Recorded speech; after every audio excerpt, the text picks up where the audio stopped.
Mike, Craft Beer Storm, your host, also founder brewer at Bear Brewing Company in glorious Portsmouth, New Hampshire. It is Friday. That means it's Craft Brew News Day. So we go over the news of the week for you. Our first story, Heineken purchased minority stake in Oedipus. So Heineken NV has acquired a minority stake in 7-year-old Amsterdam craft outfit Oedipus Brewing, according to a letter posted on the company's website this week. Financial terms of the transaction were not disclosed. But Heineken's deal with Oedipus follows minority investments in Belize Brewing Company, London's Brixton Brewery, and Beavertown Brewery.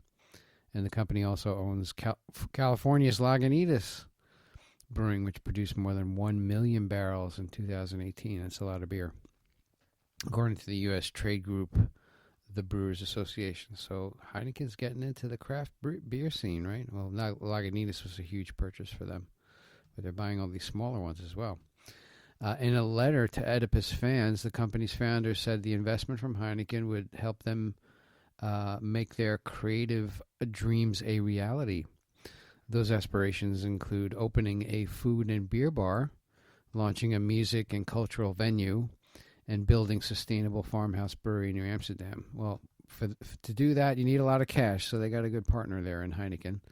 It has been confidence-inspiring to see, despite our obvious differences, the extent to which we speak the same language, Oedipus founders wrote. And it has been a great to see mutual trust and understanding grow with each conversation. Pascal Gillette, Heineken CEO, I hope I'm saying it right, Pascal. I need to get you on the podcast. Heineken CEO of the Netherlands said in a release that the world's second largest beer manufacturer can learn a lot from how Oedipus has developed and will develop in the future.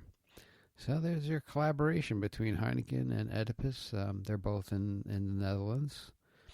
Actually, Heineken in the Netherlands is delicious. I don't know if you travel to Europe, I mean, it's totally different than what they do here. I don't know what's going on here with Heineken, but if you go to the Netherlands, it's fantastic. So there you go. There's your tip. Bumble, next story, to open a brick and mortar bar in New York City.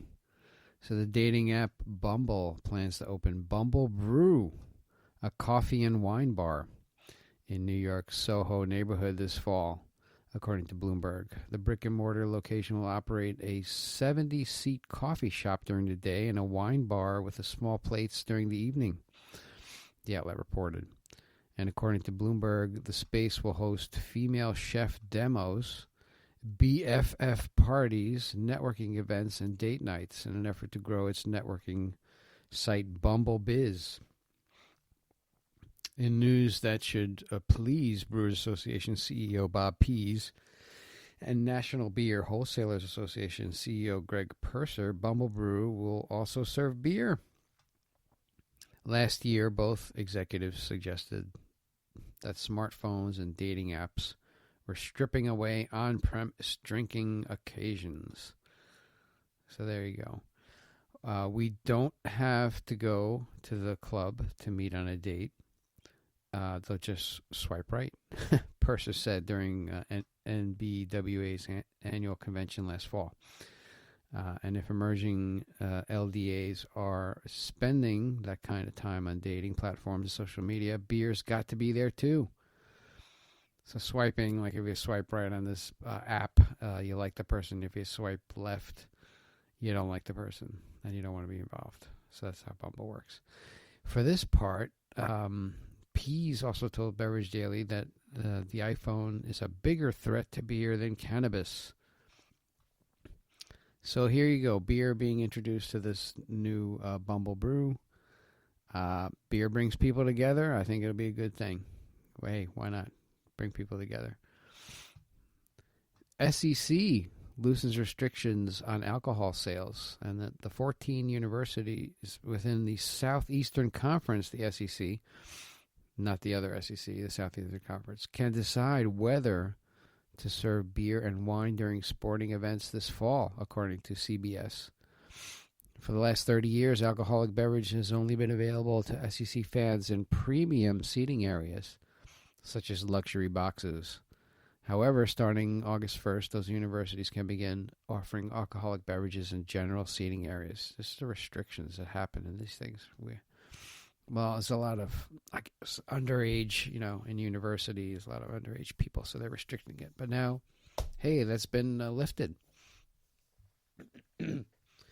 Nevertheless, there are limits, and alcoholic beverages can only be sold at concession stands. Also, universities must end service following the third quarter of football games. It's like the seventh inning, I guess, in a baseball game. Halfway through the second half of the men's basketball games, after the third quarter of the women's basketball games, and during the middle of the seventh inning of baseball games, right? Just to get people sober, that way they leave. Despite having an option to sell alcoholic beverages as of August 1st, 4 top football schools, Alabama, Auburn, Georgia, and Mississippi State, won't offer alcohol sales this year.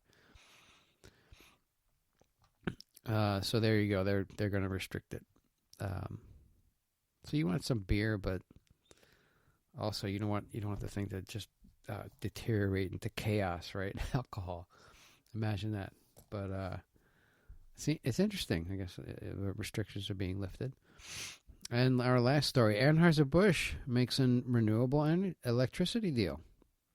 And Anheuser-Busch InBev struck a power purchase agreement this week with San Francisco-based Recurrent Energy to buy renewable electricity credits from a 2,000-acre solar facility being built in Pecos County, Texas. Once the facility is completed in 2021, AB said it would brew its top brands, Bud Light, Michelob Ultra, and others, with 100% renewable electricity from wind and solar power. So the big guys are looking at conserving energy as well, looking at alternative energy sources, which is positive, right? And Michelob Ultra is killing it. Crazy amounts of beer. People, it's a low carb beer that people are turning to. If they don't want something heavy, and they figured it out. Michelob Ultra is niche. But other craft brewers are getting on board as well. They're trying to do lower carb beers. Sam from Dogfish Head is doing a lower carb IPA. Actually, it's the same amount of carbs as Michelob Ultra. We'll see how that works out, because they make great beer. And Sam, I've been talking to Sam's office, and hey, we're going to get him on.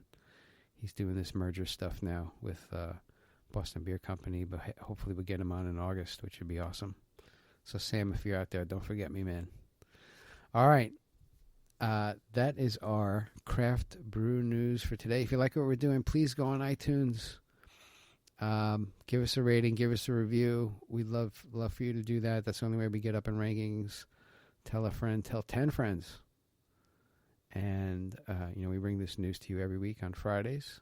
And Mondays we have brewers and founders like Sam, if we can get them on.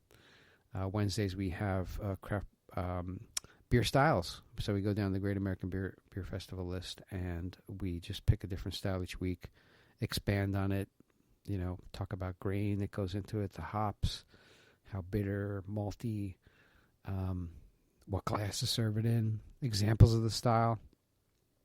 So it's all good stuff.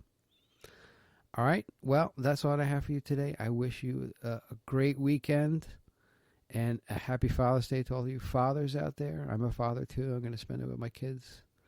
It's going to be awesome. And love you guys. We'll talk to you soon.